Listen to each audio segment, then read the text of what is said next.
Hello, good afternoon, everyone. On behalf of the Medico-Legal Society of Malaysia, it gives me great pleasure to invite all of you for this afternoon chat with our Director General of Health, Datuk Noor Hisham Abdullah. For those of you whom I have not had the pleasure of getting to know, I am Venu, a fully qualified heart surgeon by day, and a relatively laid-back, happy-go-lucky, ordinary Joe after office hours. I believe we have about 400 registrations today, and that's a record for MLSM. I hope all of you can see me.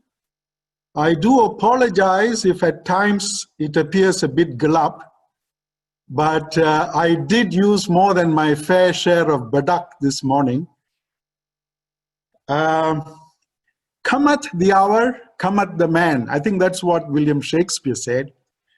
And without doubt, our Director General of Health, Datuk Noor Hisham, has endeared himself not only to the Malaysian public, but to people all around the world for the diligence and the dignity with which he has handled this COVID-19 pandemic.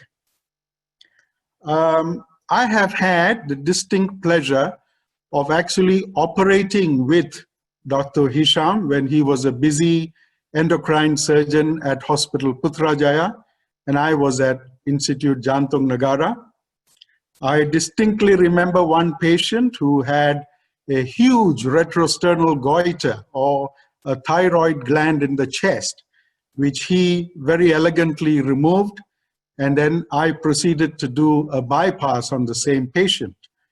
And due to the incredible skill of both the surgeons, the patient did amazingly well. Dato DG has very kindly agreed to take some questions at the end of his chat. So for those of us who would like to pose some questions for him, please use the Q&A icon at the bottom of your screen.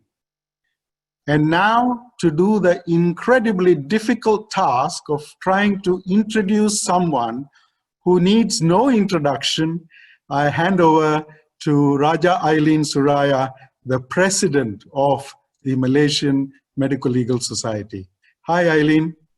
Hi, thank you so much, Dr. Venu. I would hardly call you an ordinary Joe, day or night. Friends, colleagues, ladies and gentlemen, thank you so much for choosing to spend part of your Saturday with us. By now, many of us would have read, heard, and perhaps talked about the various accolades and recognition given to the man that joins us to discuss Malaysia's journey and lessons from the COVID-19 pandemic. Now, my husband had, during the MCO, delivered a speech in one of his Toastmasters Club meetings, thanking Datuk DG. And I'm going to start by reading an extract from that speech, if you don't mind. This is what he said. Dr. Noor Hisham, I want you to know that every day at 5 p.m., both my wife and I would be glued to the television to listen to your daily briefings, to update us on the COVID-19 situation in our country. We Malaysians were so comforted by your honest and straightforward answers. Your command of Bahasa Malaysia and English is impeccable. And as Malaysians, we felt proud when our leaders are able to speak in this way. It helps that you are tall and good looking. I could not possibly compete with you for my wife's affection and attention from 5 p.m. to 5:30 p.m. every day. Now, I'm sure that many husbands may share this sentiment. On to a more serious note. Our Director General of Health has received international recognition and stardom. Media networks from other countries have expressed admiration for Malaysia's tackling of the pandemic. And of course, who could ever forget that moment when CTGN, the China Global Television Network, recognized our very own as one of the 3 leading doctors in the global pandemic fight, alongside the US government's infectious disease expert and New Zealand's Director General of Health. Most recent is the Brand Laureate Awards given to Datuk Dr. Noor Hisham for most outstanding brand leadership. I am sure there'll be many more awards and accolades to follow. I would, however, like to spend some time talking about what no network or no foreign entity can do, from a fellow Malaysian to another. And I know that we have Malaysians tuning in from all over the world today.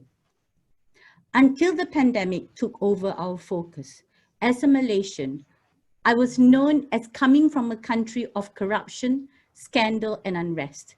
In international conferences, Malaysia would be an example of not what to follow, but what not to do. It was difficult to engage with peers from other jurisdictions without feeling shame. Then, the little bug entered our lives and our world was turned upside down. Our DG of Health has, together with all the hardworking members of the Ministry of Health and our frontliners, returned to me and to fellow Malaysians that sense of pride and self-worth.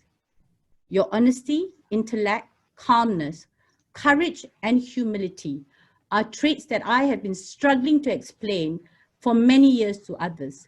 This is what we Malaysians truly are and are made of. The term Malaysia Boleh, which for many years had taken on a very cynical and sarcastic undertone, is now a phrase that one can actually use in its rightful form. That reinstatement of pride and belief in oneself are intangibles that our guest of honor, together with his team, deserve our deepest sense of appreciation. Now, that is why, friends, ladies and gentlemen, I am beyond thrilled to welcome him today and ask that you put your virtual hands together and welcome Datuk Dr. Noor Hisham Abdullah. Thank you, Datuk. The virtual stage is yours. All right, thank you very much. First and foremost, I'd like to thank the Medico-Legal Society of Malaysia for having me here this afternoon. And I would like to thank Dr. Venu. I think we have worked together very closely in the past. I'm sure you still recall our tagline, that is a Kunta Kinte leadership. That is actually, we embrace the servant leadership in the Ministry of Health. And more importantly, I will take this opportunity to share with you our journey, the blood, sweat, and tears of us combating this virus and how we started and what are the issues and challenges that we had. And before today, we can see the outcomes of what we have prepared over the last couple of months. So to start off, perhaps the journey of Malaysians and the lesson learned from this COVID-19 pandemic. And in December 2019, when we first heard regards to the widespread of the new virus in Wuhan, and instead of being denial, what we did is that we prepare for the worst. And obviously we hope for the best, but we know inevitably that this virus will soon, just a matter of time, reach Malaysia. So we have 2 months to prepare. And what did we do at that point of time? So we realized that our health system is underfunded, understaffed, and most of us are overworked. Our hospital facilities are already congested even before we have this virus. So we need to look into a bigger picture of how we can plan and move forward, looking into all the issues, current issues and challenges, before even we can talk about preparing our response to this new COVID-19. So we did that in December, and perhaps I can share you the slides first, and then we can take you along in each phase at each week and months, and before we can reach and come up with the question and answer and discussion. Right. So now the second slides. All right, so in December, what we did is that when we heard of the virus is spreading fast, and there are 3 issues that we heard about this virus that I think we need to prepare ourselves well. First is that this virus is spreading at a lightning speed. and infecting many. The numbers are even being predicted that it goes to millions, and the mortality and fatality is also equally high, and that would disrupt the economic of global economy then. So what we did is that in December we prepare ourselves. First is, before we go into a war with this virus, we need to diagnose, or we need to detect this virus. Otherwise, how are we going to fight this virus if it's the invisible enemy, if we do not have the tool to diagnose them? So what we did is we looked into the IMR, and we looked into our RT-PCR for diagnosis for SARS and for coronavirus, and we need to wait for the genomic sequence of the new virus. So on the 3rd of January, China released the genomic sequence, and our guys in the IMR sat down and looked into genomic sequence and came up with a protocol and primer for us to prepare the RT-PCR in Ministry of Health. And we did that. The protocol, even WHO have not even released the protocol, but we already have our own. Although we do not have the patient, the first patient, they do not have the patient yet at that point of time. And then we started training our labs in the public sector as well in the private sector. So all coming together, we trained 23 labs at the point of time, and to make sure that, you know, the systems in place, the documentation is in place, and you know, in terms of the IT system and etc. So next slide. So this pneumonia of unknown cause in Wuhan, China, officially reported by WHO. So many thought that it's only in this virus is contained in China, but we do know that at some point of time this virus will spread, because today everybody's travel and there's direct flight from Wuhan to Malaysia, to Jakarta, to many countries. So because of that, I think our preparation, that means we are not in denial, we prepare ourselves well and to anticipate. The tagline of our Ministry of Health then was to prepare for the worst, and obviously we hope for the best. At least we are ready.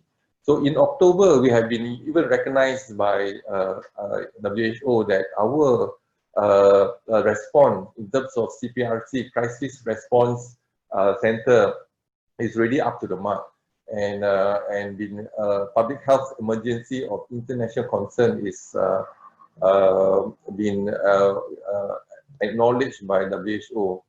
So as we then in January 23rd, can we have the slide, because it's just shifting now and then. So after we have prepared on the 3rd of January, the sequence had been prepared, and we train our labs, and we have our first case on the 25th of January 2020, and whereby the first index case was diagnosed in Singapore. But the whole tour group, the whole family and the tour group crossed over to Johor Bahru, and we were informed by our counterpart, and straight away we activate our acute case detection, trace and track. So we already trained them beforehand. So apart from the lab, we are also looking into enhancements of our public health activities, the protocol, the system, everything in place, and where are the facilities as well, identify the facilities for treatment and isolation and etc. So there's a lot of preparation even before we have our first patient. That was on the 25th of January. So when we were informed, so we managed to trace the 4 patients, 8 of them, and we tested 4 patients who were positive. At that point of time, we were using RT-PCR, real-time polymerase chain reaction PCR test, and our capacity then was very low, about 1,000 a day from the 23 labs. And so we do know that our capacity at that point in time is limited. But nonetheless, we then approach and use the concept of targeted approach. It's just like in medicine, when we have a treatment of cancer, we use targeted treatment rather than carpet bombing and test everybody blindly. So we identified our targeted approach, the high-risk group and the locality. So at that point of time, in January and February, because of the outbreak in Wuhan, and certainly tourists from Wuhan, they are the carriers for the virus. And during the first wave was from 25th of January until February. That was our first wave, whereby all our patients, we have 22 patients, all related to tourists from Wuhan, directly or indirectly. We have 6 Malaysians who caught the virus, well, but it's also related indirectly to exposure to Wuhan tourists.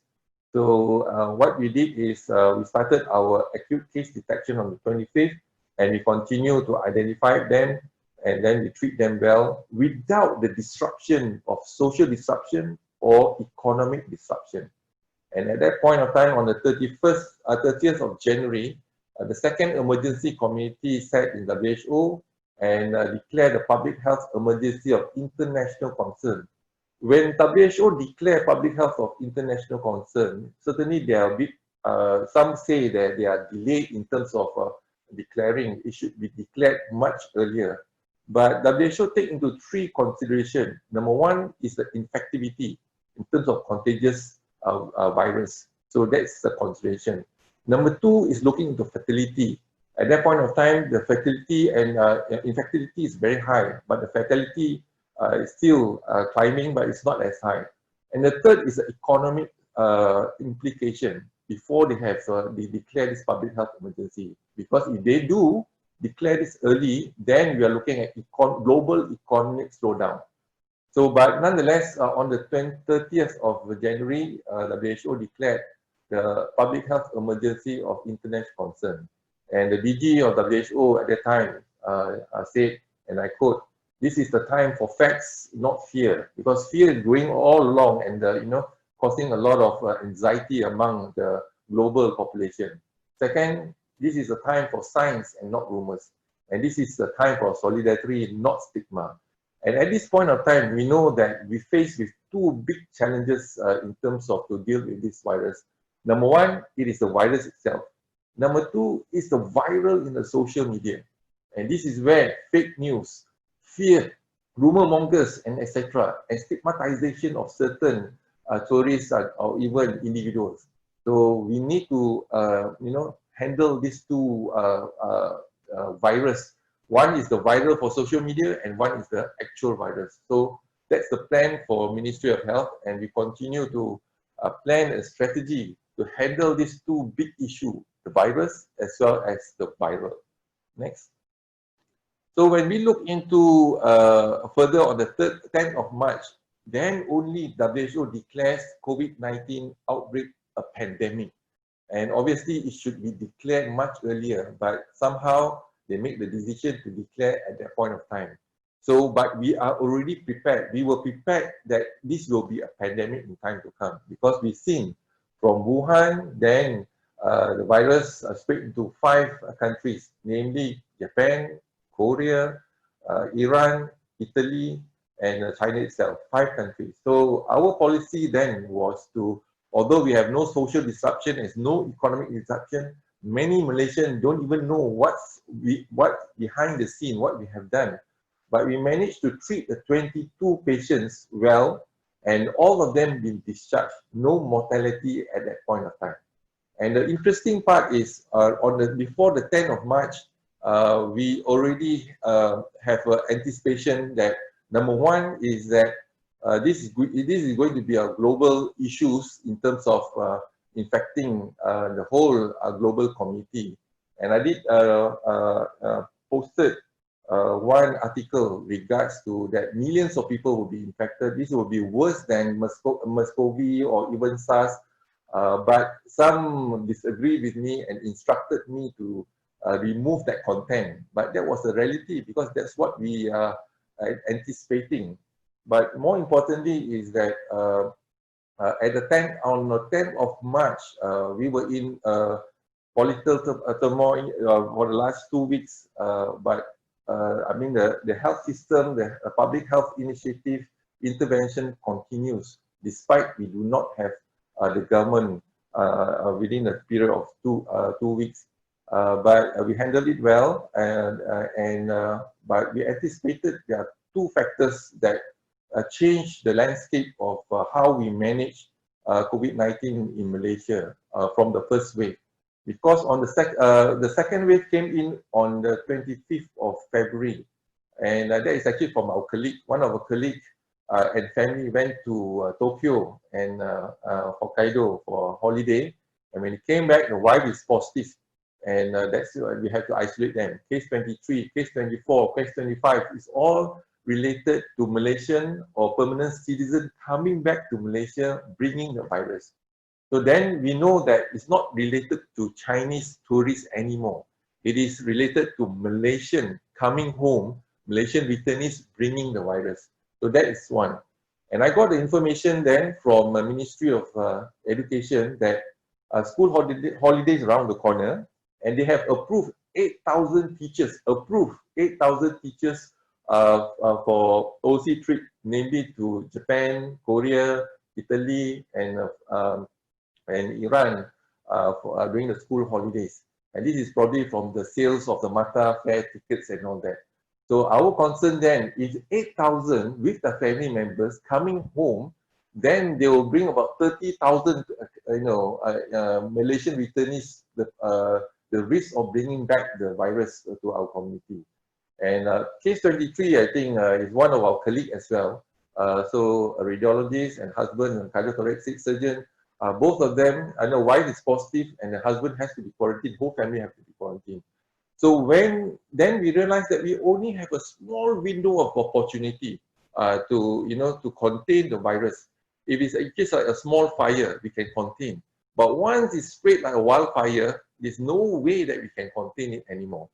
And so we look into, when the new government came in, I have the opportunity to, the first day, and to brief the Prime Minister the current situation.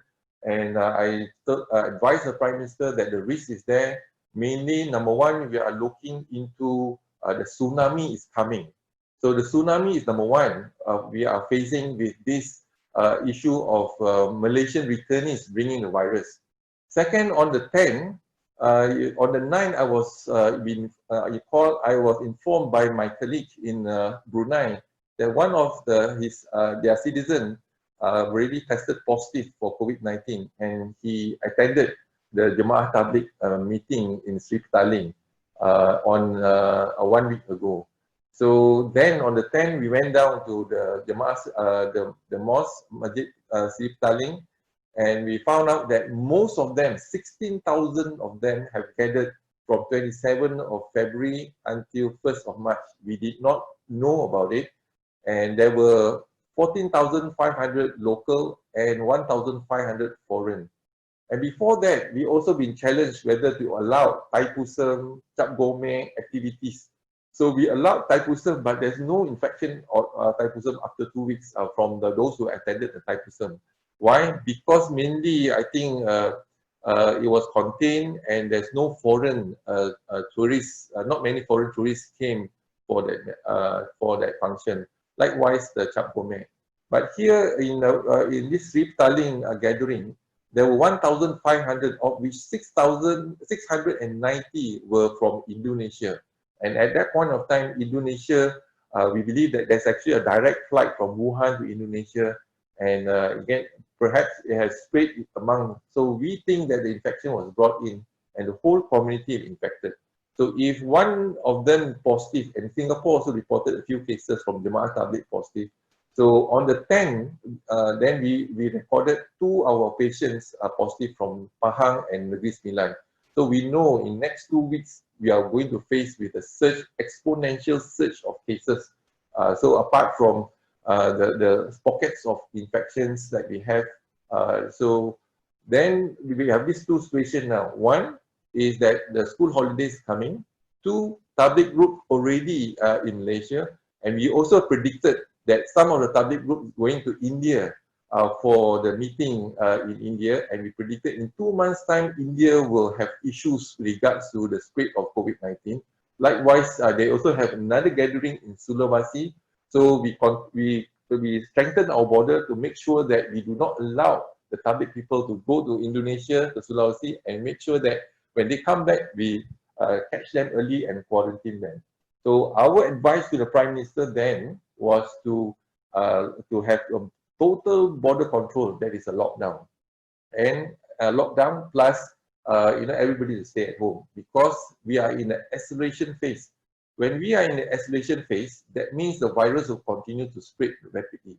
And this is when the Prime Minister made a decision on the 16th of March, and the implementation was on the 18th of March. This is a very history in the making. The speech given by the Prime Minister and to implement Act 342. We have not used Act 342 for the whole country. We have used it, in isolation for certain communities, certain areas, but not for the whole country. And this act comes is the Prevention and Control of Infectious Disease Act 1988.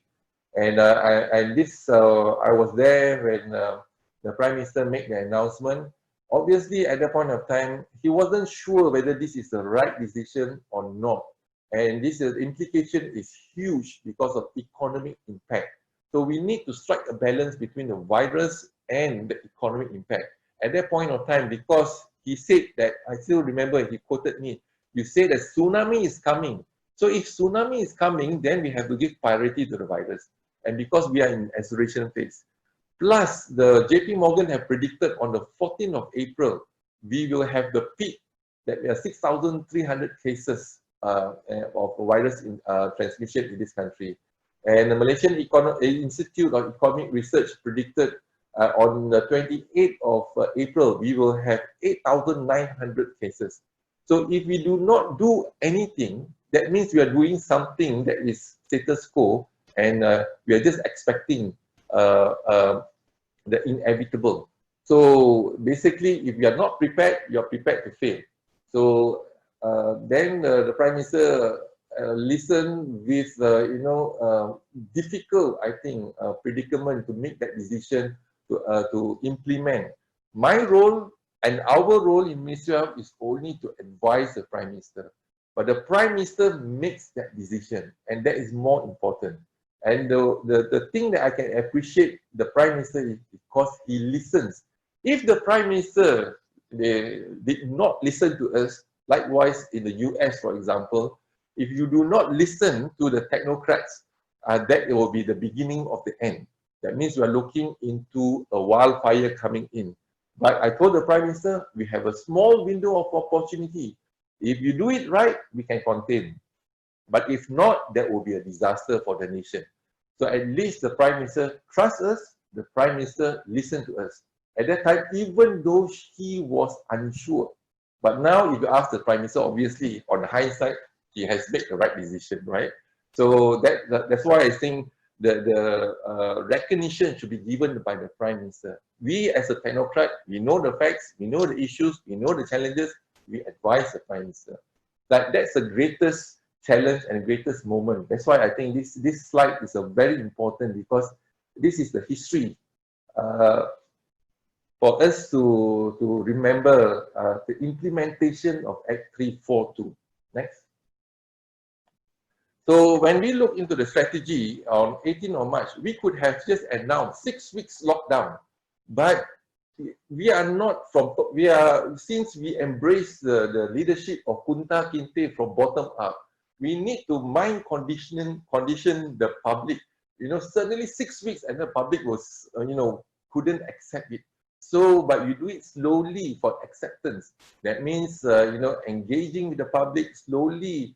2 weeks, every 2 weeks, we make that decision to extend further, so that the acceptance of the public to this MCO. This is new. Never before in history we have implemented the MCO. The phase 1 from 18th of March to 31st of March. Phase 2 from 1st of April to 14th of April. That was the peak, and that's where the movement control orders come in. Movement control order, if you look into it, it is a very artificial environment whereby we encourage everyone to stay at home. Once they stay at home, then it's much easier for the public health initiative interventions to come in, whereby we implement, we diagnose, we trace, and then we isolate and we treat. So we are going on that. So in December and January, we already have trained our public health fraternities, and then to look into our action plan, etc. We have actually activated the CPRC, a Crisis Preparedness and Response Center, in the Ministry of Health in every state, in every district. So we function, so the communication, the flow, the system, the data collection, all has been put in place. And that's where I think we managed to contain the infection using this technique. And for first MCO, second MCO, and third MCO, our intention is mainly to flatten the curve, especially on the 14th of April. That is the peak. But then when we reach the 14th of April, we managed to flatten the curve. But at a cost, because the Prime Minister informed me that, every day, we are losing out, we lost about 2 billion ringgit because of economic activities. So once we realized that we managed to flatten the curve, we need to, MCO works flatten the curve, but at a cost. So now we need to balance that. Although the essential services continues from phase 1, phase 2, and phase 3, we need to allow the economic sector to run and to resume back the normal. So we introduced the CMCO, conditional MCO, only to allow the economic sector. And some of the sector wanted to open up much earlier during the phase 2 and phase 3, but I disagree because at that point of time, we were in the acceleration phase. So in acceleration phase, the virus is spreading like wildfire, and if you open up, and for example, you open up without control, then the virus will spread. And we managed to control the virus, flatten the curve by 29th of April. We did not reach 6,300 as projected by the JP Morgan. We did not reach 8,900 cases as projected by Malaysian Institute of Economic Research, but we managed to flatten the curve. But more importantly, once we have flattened the curve, we have changed the strategy to CMCO. Now, when we implement the CMCO, we have been challenged because during the Puasa month as well as Hari Raya. And we learned from Iran, for example, during the festive period, when they come back 1 week or 2 weeks after the festive period, there will be surge of cases. Again, in balik kampung and all that, if you do not comply with SOP. So we work closely with other agencies, never before seen in the history of Malaysia. Every sector is a health sector. That means Ministry of Health take charge to advise every sector, complemented by our PDRM to enforce the roadblock, by our Immigration Department to strengthen the border, international border control, the Angkatan Tentera Malaysia to make sure that they also play a role in terms of all the entry points, the illegal entry points, or we call it Jalan Tikus. So the army managed to control the influx of illegal immigrants, for example. So it's a whole government approach coming in. And also we are seeing a whole society approach, whereby when the cases peak during the MCO 1 and 2, we are running short of masks, we're running short of PPE, and even you want to procure, difficult, the global procurement is very high. So what we did is we looked into other agencies coming in, the prison authorities, they make the PPE for us, the NGOs, the fashion designers, everyone came in to chip in to help the Ministry of Health. And that's where I think that the CMCO was very important. And we are just hanging on the CMCO after the festive period. And once the festive period is over, and we see that there's no surge in cases, which means the CMCO works. So, but we need to highlight that during our preparation in January, apart from the lab, apart from public health, we are also looking into health facilities because we know our hospitals are really congested, namely the ICU. Dr. Venu will vet that our ICU has been congested all along. But what we did is that we have the cluster hospital concept. We decant some of the department, orthopedic department, surgery department, lock, stock, and barrel, the nurses and everyone in equipment to the district hospital. So we created 7 hospitals only for COVID patients. And we reserve 10,000 beds available and 1,000 ICU beds. Plus, we also procure ventilators. We only have about 200 ventilators then. But if you have 200 cases a day, that would be difficult for us. So we managed to procure 1,054 ventilators and loan some on ventilators from the private sector. So you can see the coordination, and some of the manpower from the private sector, the anesthetists, and etc., cross over to the public sector to assist us. So this is where you can see the teamwork between the public and private come in. And also the innovation. Our engineer managed to innovate one ventilator for 2 patients, for example. Because we do not want the situation that happens in Italy and etc. We do not want our healthcare workers to make a decision who will survive and who will die. If we have cases, for example, we reserve about 1,000 beds. Now, in India, 2 days ago, they have 28,000 cases. You know, if you have 28,000 cases, where are we going to put the 28,000 cases? So our hospital facilities will be overwhelmed. And we also built the MAIPS, that is a temporary hospital. Within 4 days, we have a big exhibition hall turned to be a hospital, and we can accommodate to a maximum of 1,000 patients there. So all this is in preparation for the worst. But we did not see the day that our anesthetists have to make a decision. If you are 60 and above, we do not ventilate you. We only ventilate 60 and below. So we do not have that kind of situation whereby our colleagues in other countries face, whereby they have to make that decision. If you are elderly, I mean, that's where the priority is given to the younger age group. So thank God we did not reach that situation. Why? Because of public health activities, intervention comes in early, detect the cases. And a unique point here is that every positive patient will be admitted. This is different. This is a unique for only Malaysia. In other countries, you're positive, you stay at home. Here, positive, you'll admit you in the ward, although you have asymptomatic, but we put you in our nursing college and isolate you there. If you have mild symptoms, also we put you in a nursing college. And category 3, that means you have a pneumonia, but you need not without needing an oxygen. Category 4, you need oxygen. Category 5, you need an intubation. So only those category 3, 4, and 5 admitted to the hospital. And thank God that more than 70% of our cases are asymptomatic or even mild symptoms. So only 30% have category 3, 4, and 5. So that is our plan. Second is that those coming back, we denied entry for all foreign expats of tourists and etc. But Malaysian, they have no choice. So but Malaysian returnees, we make sure that it's a mandatory quarantine for 14 days. We started at home. Then we realized that the cases are coming up, and perhaps our public is not ready. Then we make it a mandatory quarantine at the quarantine center, and later to help the hoteliers. So we also used to have hotel to be a quarantine center. So that was our plan and preparation. But more importantly, during the CMCO after Hari Raya, we saw that there was no exponential spike in the cases. And then we move on to the third phase, the current phase, that is like recovery MCO, whereby we allow, because we want to resume the livelihood. So we have allowed the economic sector in CMCO. Then now in the RMCO, we allow the social sector, we allow the education sector, everything we resume back to normal, except the high-risk area.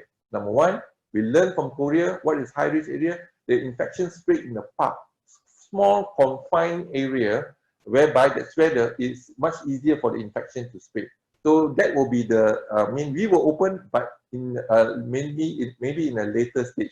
So we started to open all the sectors, social and economic sector, and we continue to monitor the virus. So to strike a balance, control the virus and open up all the sector, comply to the SOP, and slowly, step by step, opening up all. So by 31st of August, we hope that we can open up all sectors, everything back to normal, comply to the SOP, and we control the virus. Now, if there is actually an outbreak of the virus in certain locality, certain area, certain sector, we will come in to use the Act 342, that is actually enhanced MCO. Enhanced MCO means we lock down the area, everyone will be there, local, foreign, even legal or illegal, we will swab everyone. The positive one we will admit to the hospital, the negative one we will quarantine them. So that is our principle in terms of the implementation of EMCO. The only difference with EMCO is that we have to provide food. if you lock them down completely. Then comes a SMCO, SEMCO. S is semi-EMCO. We allow them to procure, to buy their own food, but we still lock them down. But we make sure who comes in and out. That is a SEMCO. And we also have a targeted group. So once we have targeted a group, for example, high-risk group or high locality, we come in and lock down the area. And we identify the cluster group, and then we continue to monitor. So this is some of the public health activities. More importantly, my role as a surgeon, basically we are looking into, I'm just a conductor of the orchestra. So the services from the lab, in terms of the public health, the hospital, coordinate everything to have a single, in terms of orders. And we have meeting every day without fail from December. Every morning, 8 o'clock to 9 o'clock is our CPRC national meeting. And once we finish the meeting, we address all the current issues, daily issues, and the plan, the strategy, everything. And 9 o'clock until 11 o'clock, I have to attend a meeting chaired by the Datuk Sri Ismail Mehan, in inter-ministry meeting attended by the ministers, and we have to present and brief them and advise them which department do what, etc. A very coordinated approach every day without fail for the last 4 to 5 months. And then at 11:30 to 2 o'clock, 3 times a week at that point of time, we have to brief the PM after that meeting. So what have we decided? I'm advising the health sector, and other sectors comes in, and then we present it to the PM. And 2 o'clock we have to rush back, whereby you see to prepare our PC, getting all the data, and there's query in terms of data, in terms of a lab, for example, from 1,000 capabilities to do it. Now we are able to do 30,000 tests a day. So how can we expand further? All these issues of implementation, make sure that things are ready on the ground. And hospital issues in terms of public health issues and everything, human resource, everything. So now that I think because of our preparation, it's a holistic preparation involving the whole government and whole society. And today you can see that never in our imagination then in March that we can actually reach a single digit. Today we are almost reaching single digit, and we have 3 occasions, 0 cases. But we know the cases are still there. But the onus now is not only on Ministry of Health. The onus is on the public. Public health is on the public, not Ministry of Health. You look at dengue, each time we go down the ground to do gotong royong, we are doing the gotong royong, not the people on the ground. They are watching us doing gotong royong. So we must empower the public to take care of themselves. So the onus is on the public. So we will continue to monitor the framework, the strategic plan, and to move forward. So that's what happened during the period of time. And now we are in the RMCO phase next. And we also continue our surveillance, looking into surveillance of ILI, those who have symptoms coming to our clinic, then severe acute respiratory infection or acute respiratory infection admitted to ICU, all of them will be tested. This is part of surveillance in the committee, plus pre-op cases. You know, all cases, elective, emergency or semi-emergency, we will swab them before you go for operation. Today, we have done more than 60,000 cases and swab, and that reflects the community infection. So far, is only 0.1%, which means 99% of the swab that we do is negative. So only 1%, 0.1% in community. So the total individuals we sampled to date is 868,394 samples been done. In fact, we have done more than this, because the private sector is not giving us the data initially. Now we are trying to streamline the data, the flow of data every day. So we anticipated that probably we have done more than 1.5 million tests so far, but documented in our IT system informasi maklumat kesihatan awam, SIMCA we call it. We only have 868,394 samples being tested.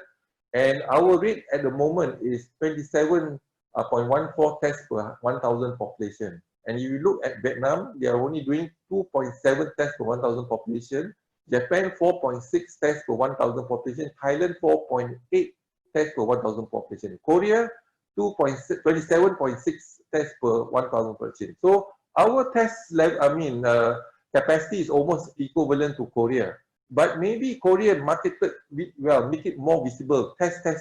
We are also doing test, but at a targeted community or locality, rather than carpet bombing for everyone. 32 million population, we do test blindly. We are not doing that. We only look into the high risk group that's more cost effective, not carpet bombing.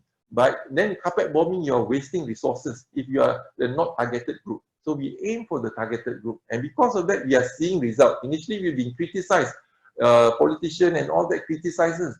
But today, we see the result because of implementation, minimal cost, high impact, low and good outcome. So that is our strategy.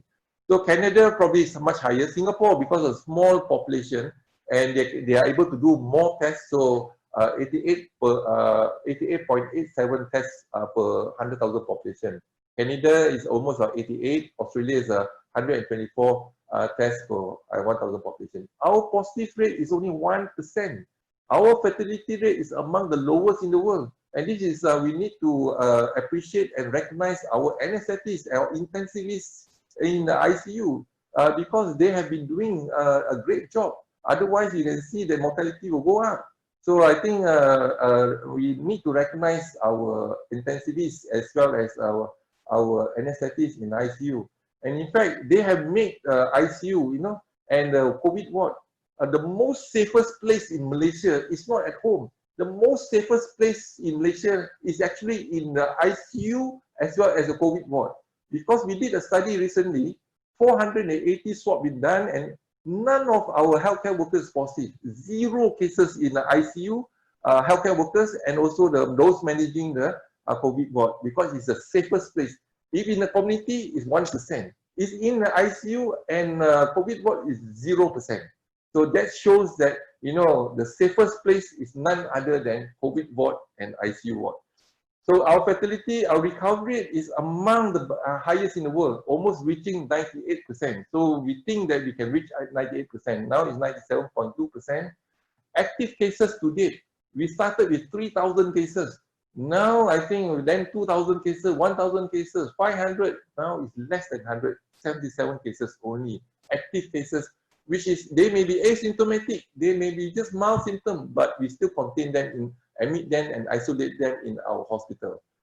Ventilation, in terms of today, we have yesterday we have 0 cases. This slide was the day before. So there's 1 patient. Now we have 0 cases need ventilation, and we have 1,054 ventilators available. So you can see our preparation for the worst. And ICU patient, only 3 patients, COVID patient in the ICU. Next.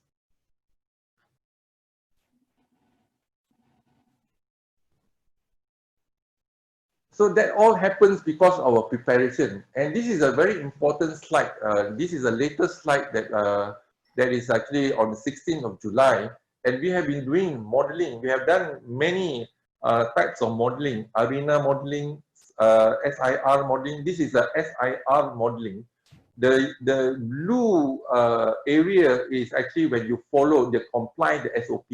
The red area, if you do not comply the SOP, that's where then the cases will go up.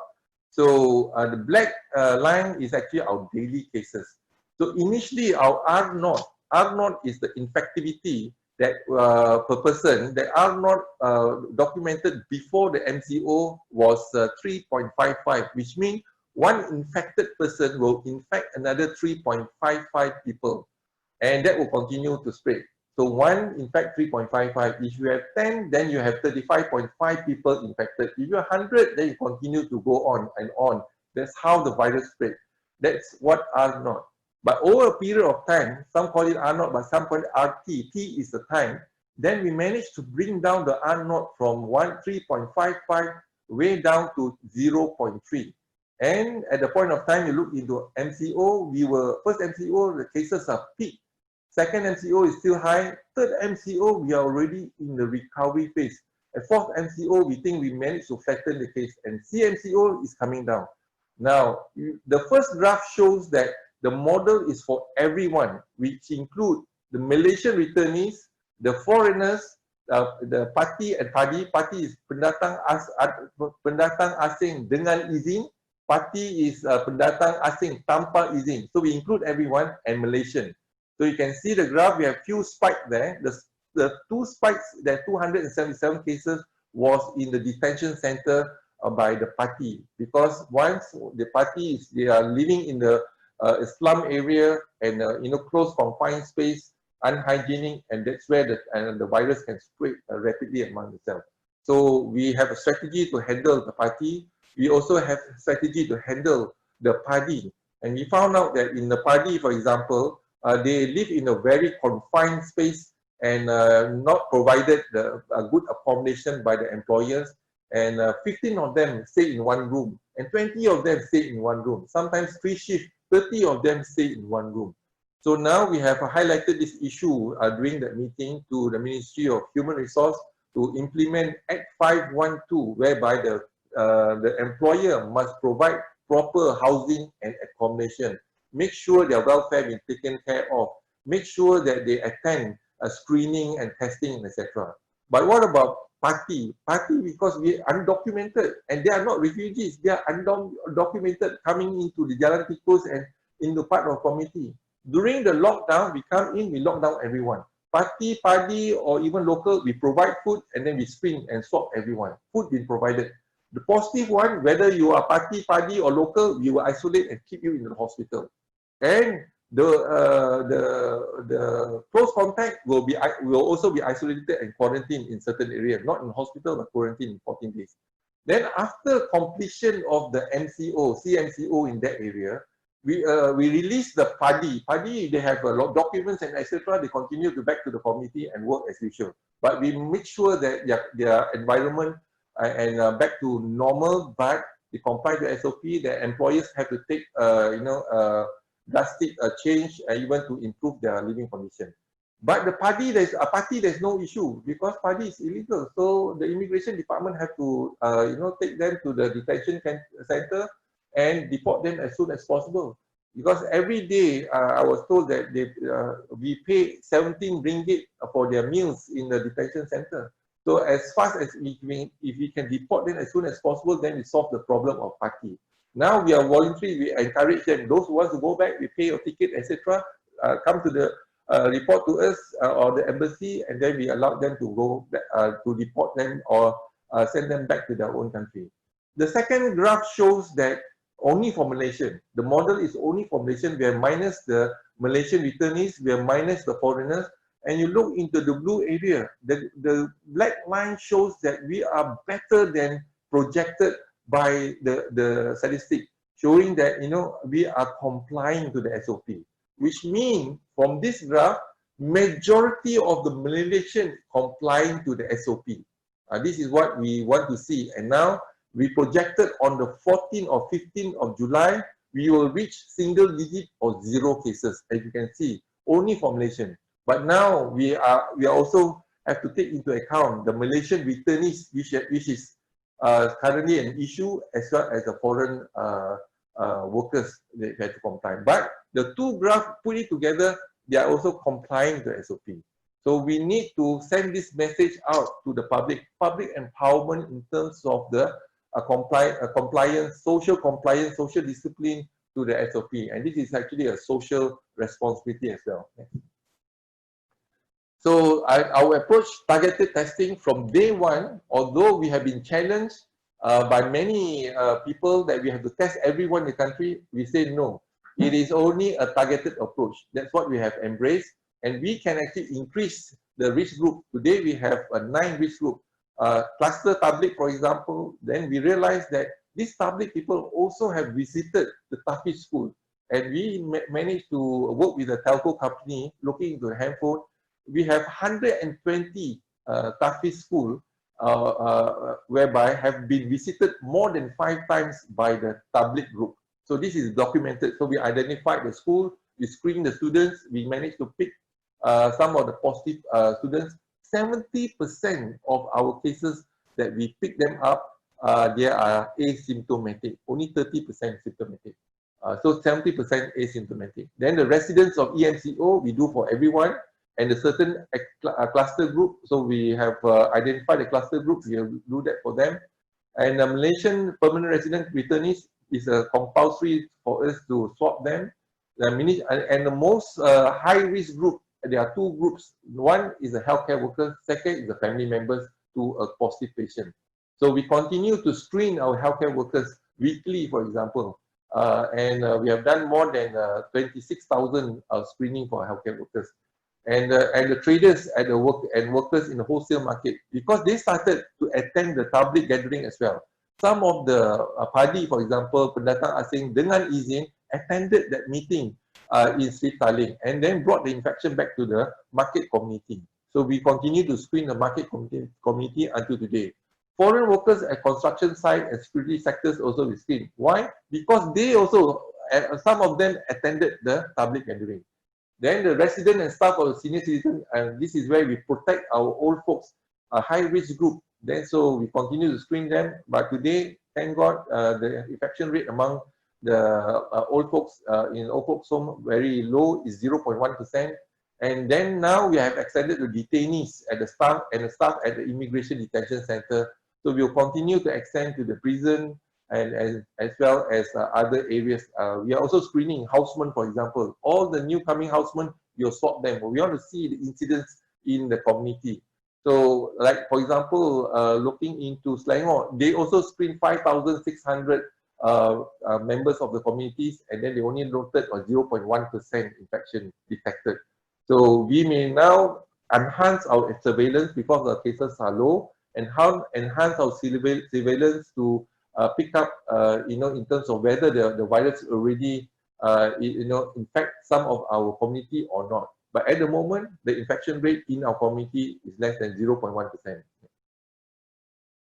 So contact tracing, this is where you can see our frontliners, it's not easy to put on. In New Zealand, probably you put on this PPE is good because a very cool environment. Here, you have to put on all these PPE and start to go house to house to detect contact tracing. Those have been exposed, but not realize that they have been exposed to a positive patient. So once we manage to trace them, we'll isolate the close contact for 14 days, and also those positive, we'll isolate them in a hospital.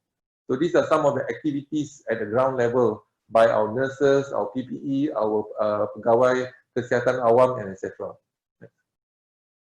And the cluster Sri Taling, this is the biggest cluster that we have, and then we have 34 fatality in this group, and we managed to trace them one by one, and we have a good collaboration with them. And I think our role is not to stigmatize. Sometimes our public stigmatize them. It's not, but they are the victim as well. They are because they have been infected. So we have to treat them and educate our public not to stigmatize our patient. And we managed to contain, and now we have ended this cluster Sri Taling recently. It takes about 100 days for us to contain the infection among this public group.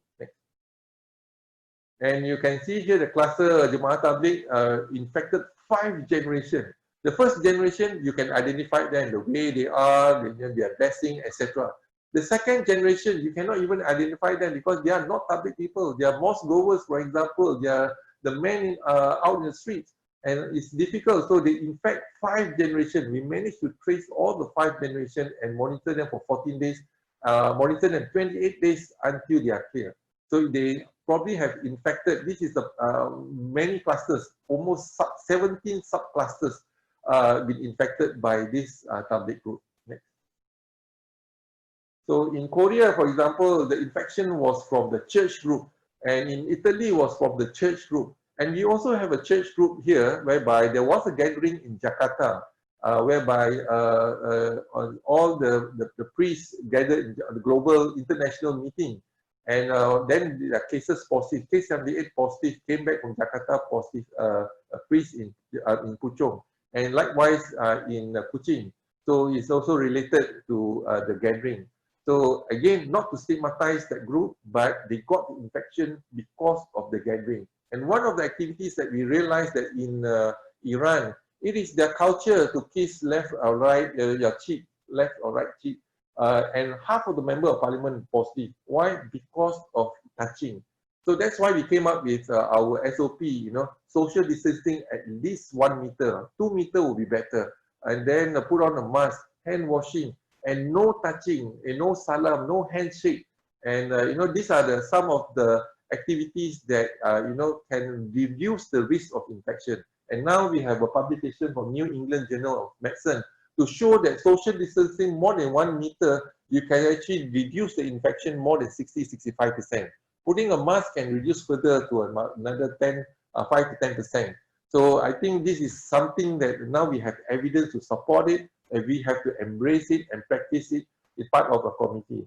The most important is that apart from the COVID infection, thereby we apply this social distancing, we are also seeing a low infection rate now compared to last year for measles, 60% down, hand, foot, mouth disease, 60% down, and then chickenpox, 50% down, because we practice, maintain a good hygiene and practice social distancing, whereby we can actually break the virus infection. So not only for coronavirus, but also for other viruses.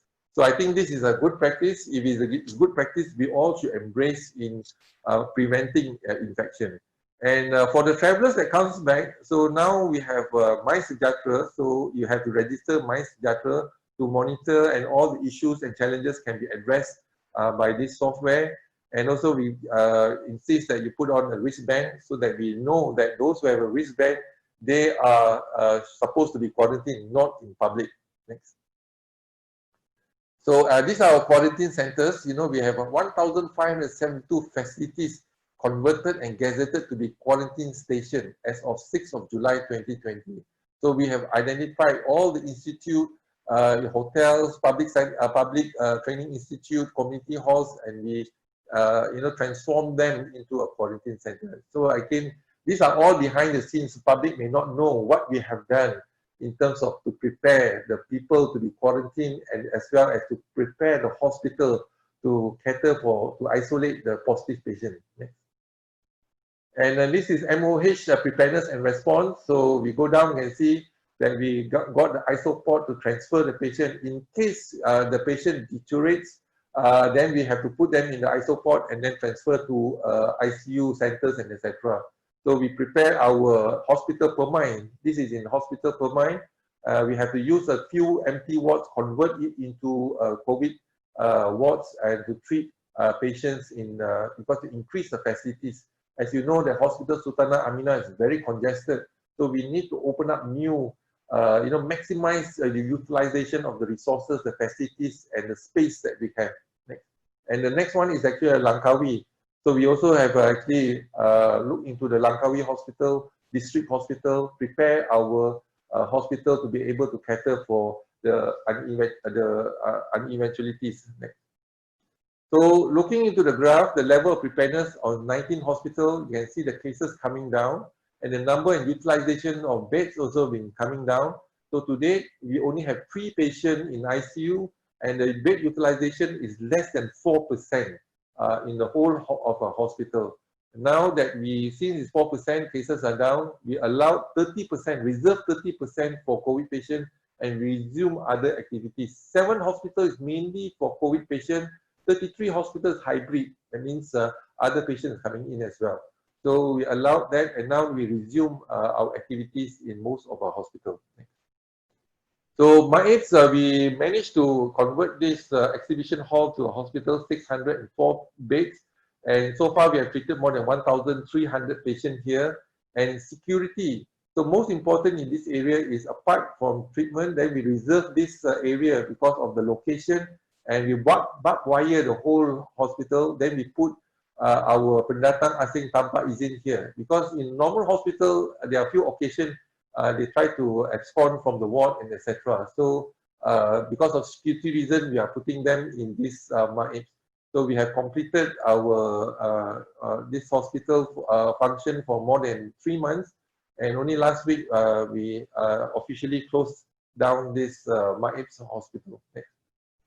And you can see within 4 days we can build up this hospital, and and we treat everyone the same: locals, foreigners, Party or PADI, they are all placed here. Of course, we have been assisted by Angkatan Tentera Malaysia, and they also help us in terms of to work together as a team.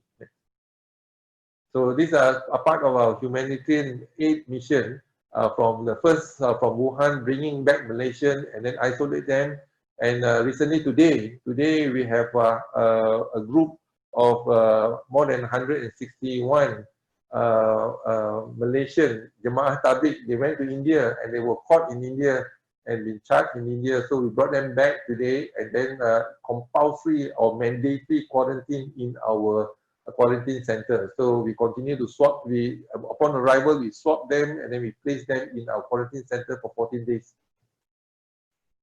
So again, engagement is important. So we started engaging with the public, diplomatic corps, international organization, private sectors, and then also religious leaders. Because when we got the information from the 9th of March, we got the information from Brunei. 10th of March, so we investigated. So true enough, on the 12th of March is a Friday. Friday, we'll try our best to stop Friday prayers. So the only state that actually responded to our call is none other than police. So they stopped the Friday prayers on and the prayers congregation on from 12th of March onwards. On the 15th of March, we have a meeting with the Mufti for all states addressing the issues of regards to this spread of this COVID infection, and they decided to close down or stop cancel the Friday prayers and all prayers for 14 days, and before we started our lockdown on the 18th.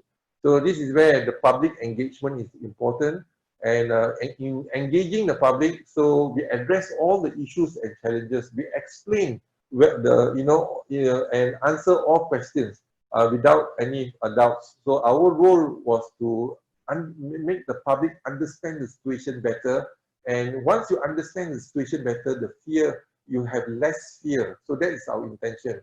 Then we hope that the public listen to us and then create an expectation. And we know the expectation, and our job is to deliver beyond that expectation. If we can deliver beyond that expectation, then we have a public trust. So that is why we have this daily engagement. This is not ad hoc. This is well planned by the Prime Minister. Only 2 persons can speak. That means me for the DG of Health on the health issues, and Datuk Sri Ismail Sabri on non-health issues, coordination with other sectors. So rather than everybody speak, because in December, during the H1N1, everybody make press statement, everybody make press conference, and the public confused. So now we have this streamline in terms of engagement. The PM, Datuk Sri Sabri, and myself, and we continue. This is what we call strategic communication and continuous public messaging and engagement. We also use our social media and to disseminate information. And because our social media are reliable, and this is where we are using this social media to kill off, to cut nip the butt of the fake news, for example, as soon as possible. And if we can do that, then we can work closely with other agencies as well to take action of the fake news. I'm not sure why. Sometimes it may be a thrill for them to have this fake news, but it's our role to calm the public. So that's our main agenda in terms of strategic communication. And once the public, we can actually calm the public. We want to empower the public to take the role. The onus is on them, because public health is about public. It's not about Ministry of Health. We are only providing the framework. It's top down and bottom up. Today, everybody have access to information. But most important, you get the right information, not the fake news. So we got a source, we open up the CPRC hotline, and we have engagement in terms of using our social media. I engage with them 24 hours. As a surgeon, Dr. Menu will know, we have logbook. But as an administrator, I have a Facebook. That's where I log in all my cases there. What we do. Sometimes we do not know, you do not know what we do. And a lot of things been done is, invisible. So we try to make this visible for public to understand. Most important is that, if we understand, then our fear will be less. So that is the message that we want to convey to the public. And offer social compliance and social responsibility. Now the empowerment every day without fear. If I have any opportunity, I'll continue to talk about simple. Your messaging must be simple. Sometimes messaging, when you use all the medical terms, jargons and all that, public will not understand. Orang kampung will not understand. Make it simple. 3S simple. 3W simple. You know, simple messaging to reach out to the public. And also we are using this My Sejahtera app, so we encourage the public to download this app. There's a lot of information here, guidance, etc. And enhancing the data. So now you can see, I think TV3 have done a great job how we get our data from the whole nation, coordination system in place, putting the IT system. Then once we have the information, then we use the information in terms of decision making is based on facts and data. And also now for the future, the AI, how do we stimulate, use this information to create scenarios in future, and how do we tackle a prediction as well. So this is from the CPRC surveillance dashboard. So we have a dashboard every day. We know what's happening in every state, in every district. And today, for example, there's a statement made that we have a second wave coming. So, but from the data, we do not have a second wave coming now. But obviously, the potential of second wave will be there. Second or third wave will be there if we let down our guards. But at the data did not show any surge or exponential increase of cases being documented. So far, we do have cluster, but small cluster, 2 cases, 3 cases, we can contain using our public health measures. But there is no uncontrolled spread of the infection or exponential surge of cases so far, be it in a state or in any district. So we are monitoring this closely. Next. So the CPRC, once upon a time, nobody knows what is CPRC. Today, I think we have make this CPRC visible. We have CPRC public health, we have CPRC hospital. Hospital will monitor cases, for example, every day. How many cases we have, how many patients in the ICU, what is the PPE, what is the medicine, and all that. All the monitoring processes are all put in place in the dashboard. So because of this, we are able to monitor. It's not, picking out the numbers from the air, but this is all documented. And protecting our health, I think the workforce, the most important, the pre-exposure, post-exposure, and the communication. Most important, we can plan, but actually the implementation in our frontline workers. So our frontline workers, not from the health sector, from the police, from the army, from the RELA, from the immigration, all comes together as one. This is where I see we live the day to see every sector is a health sector. Once upon a time, this is only a tagline, but today it's in reality. And this is why I think we should appreciate our frontline workers. So this is, you can see our frontline workers, they are on the ground. Imagine the police, imagine the army, stand on the ground for 48 hours, taking care of us. I think our hospital, our lab, everyone play a part. So this is not only one person is responsible. This is a whole government and whole society approach. And this is a success story for us. So this is a behind the scene. The way we collect data is not one person collect data. This is very, in every state, every district, every officer, everyone have a role to play in terms of data collection from the state, from the district, and I think I can vouch that, during the crisis, most of them actually stay in, that they are doing on call in our CPRC, so, and we work round the clock, regardless of time. So in fact, I have lost 8 kilos during the period of time, so which is good for me because I still can put on my 15 years old pants and etc. Still fits me well now. And so going beyond the duty, it is not the call of, this is the call of duty. This is not the dollar and cent. We are doing it because you can see the dedication from. So these are dedication from our healthcare workers, for example, coming together as one, doing beyond the call of duty. So this is something we should appreciate all of them. So in conclusion, working together to combat the spread of COVID-19, the whole government and whole society approach, that is our formula of success. Second is to continue to strengthen the preparedness and response capacity. That is important, capabilities and capacity.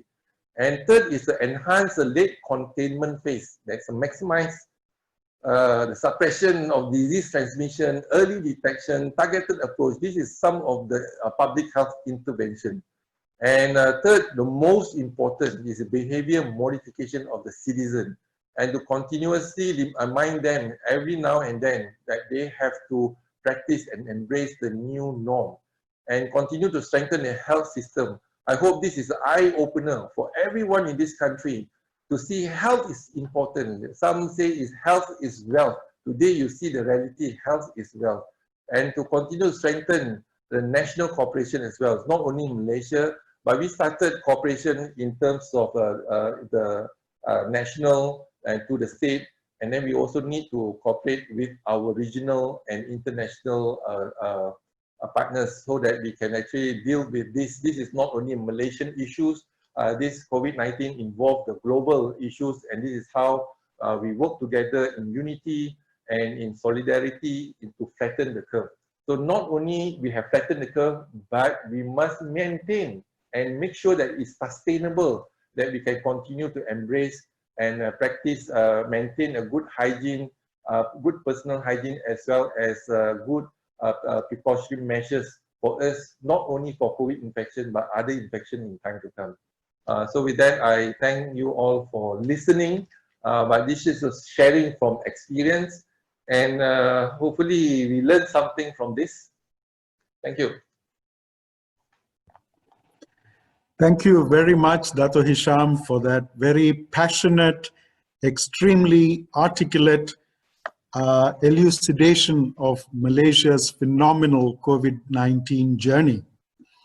And let me assure you that if you think that you are a music conductor, let me assure you that on behalf of everybody in this virtual room, it is not, it is so easy to say that your orchestra has played a flawless tune for the last so many months.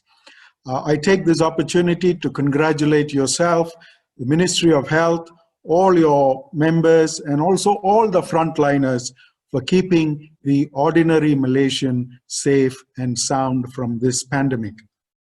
Now, we have actually gone way beyond our original time schedule, but are you okay to take a couple of quick questions, Datuk? I think you've muted your mic. I can't hear you. I'm okay. Oh, all right, wonderful. So just a couple of very quick questions. Herd immunity was not very much touched in your lecture. What are your views on herd immunity, and is Malaysia heading in the right direction? Okay, very good question. In fact, when we look into herd immunity, that's where our strategy started in terms of planning, in terms of whether we continue to do what we do, and that based on the experience that we have to handle SARS and MERS-CoV and H1N1, or do we go for herd immunity, which means that we allow our public to get infected, and then once they are infected, and then they build antibody. And this is where one of the professors in Sweden promoted this approach, and many of the countries embrace this approach as well. And once you are infected, hopefully that you build your antibody, and once you have the antibody, a majority, maybe 70–80% got infected in the community, you got antibody, then you have the herd immunity. But the risk is that the high-risk group, then they will succumb to the disease. For example, the elderly, once they get infected, they succumb. So that was initially in December and January, most of the countries took on this path, but we did not, because we realized that, we do not know about this virus. This is a new virus. It's a very risky for us to take this step. If we do that, to allow everyone to be infected, and then you realize now, looking back, not only the old one, succumb to the disease, even the young ones. And we realized when we look into the immunity response from the experience from China, when they came here, we have the engagement with them. And they said to us, after 2-3 months, only 17% those who have infected have an immunity IgG, present. Then lately there was an article in Guardian showing that in UK as well, only 17% of them have immunity IgG present then. And we did our own in one of our sub-cluster of Sungai Lui, that is actually a Tafiz school. Those positives, we have identified the positive, and then we swapped them after 3 months. And our immunity is only 20%. So if your immunity is 20%, then the question is, number one, you can get reinfection, not only herd immunity protection, but reinfection. Number two, we are not sure this is a live vaccine, a live virus infecting a person. If you give a live attenuated virus, what is the response going to be? That means the vaccine, does it work in time to come? We don't know. So there is actually each day brings new lesson and knowledge to us. And this is one thing that we realize, that if that's the case now, is there an immunity deficiency upon post-COVID infection? So we need to look into now, all our patients, we are following up and every 3 months. And we will look into their antibody serology. We are also look into their X-ray, chest X-ray, and even if needed be the scan, to look into the deterioration of the effect of pneumonia in the lung. Because some report shows that they develop, fibrosis, pulmonary fibrosis. In long run, pulmonary fibrosis is difficult to treat. Then all the heart complications all will come in. So we only have 6 months engagement with this virus. So in 6 months relationship, you cannot tell a good, bad, or ugly. Only when you marry this virus, live with this virus for years, then only you can tell the good, the bad, and the ugly. Likewise, a relationship, So now we have a close relationship with this virus, learning the behavior of this virus. And the third thing is most important, like you and me will look into this, because we realize that this virus also causes endothelial injury. So once you cause endothelial injury, then platelet will start to aggregate. And during that infection, there will be a cytokine surge. Cytokine surge, coagulability will increase, and then internal injury will attract the platelets, and the patient in ICU or rest in bed, flow will be slow. This is what we call Virchow's triad. Then clots formation comes in. We have seen a number of our cases, young, 40s, 46, have clots, renal artery thrombosis, and then you can see the iliac artery thrombosis, and then they start thrombosis in your heart, you get a heart attack. The thrombosis in the brain, you get a stroke. And now there are also reports post-COVID, there are mental deterioration as well. So all this actually in the long run, we do not know what's happening. So the treatment now, we also have started treatment, off-label treatment using hydrochloroquine. Then the result shows today there's no effect in terms of using that hydrochloroquine. We also use lopinavir and ritonavir, but again, lopinavir and ritonavir have no effect as well. But certainly you and me know that if you use dexamethasone, any infection, any inflammation also will respond to that. So we are using dexamethasone. We are also using interferon. Today our cases are low. We have started using remdesivir, but so far only 9 patients. We have been allocated under the WHO trial, 100 cases, but cases are less now. So in ICU, but we are still looking into it. There are still reports showing that if we can use sobobuvir and daclazivir and sobobuvir combination that we use for hepatitis C can be used off-label. But again, we need data. So we've been guided by facts and data. Facts, data, and science, not fear, rumors, and stigmatization. So that's how we make decisions. And if there are any other questions, I'll be more than happy to answer. Yeah. I think moving forward from herd immunity, the other thing would be vaccine. The virus itself has mutated into so many strains. Do you think the vaccine is going to be a reality? Will it be necessary? And or is it just a big pharma kind of game that people are playing? We are surgeons, so we are very practical people, right? We're looking into evidence. Now, if you look into SARS, you look into MERS-CoV, until today we do not have vaccine. But we still can eradicate SARS and MERS-CoV without vaccine. Now, you look into vaccine, we have dengue and fourth strain. Until today, we cannot come up with a vaccine. Now, we were informed by this MERS-CoV or SARS-CoV-2, there are 3 strains and more than 20 mutations. So 20 mutations, I mean, even 3 strain, 4 strain also we have issues in regards to seroconvalescence and positive. What more? Today we do not have vaccine. We talk about it, but certainly, we have to, continue our search for the vaccine, the research and etc. But if we can control or contain the infection or eradicate infection like we have done for SARS and MERS-CoV, that is one approach. That is much safer approach, tested and it's been done. Vaccine, if you have vaccine, fine, but you do not have vaccine, that where I think, what are we going to do without the vaccine? So vaccine is today is still not in the market, it's still in the research, in a clinical trial, phase 3 clinical trial. So, and we got to know, even when they do a trial, a few patients already got infected and issues been there. So, it will take time for us to come up with the vaccine, maybe another 2 years or 3 years, and whether we do come up with the vaccine. Even if we have a vaccine, then we will question whether the vaccine is, cost effective, and efficacy and etc. So there will be a lot of questions. Today we have a dengue vaccine, but still we are not using it because of the issue of seroprevalence and etc. So there's still a long journey for the vaccine. But let's address the issue in hand. That is actually how are we going to contain the infection?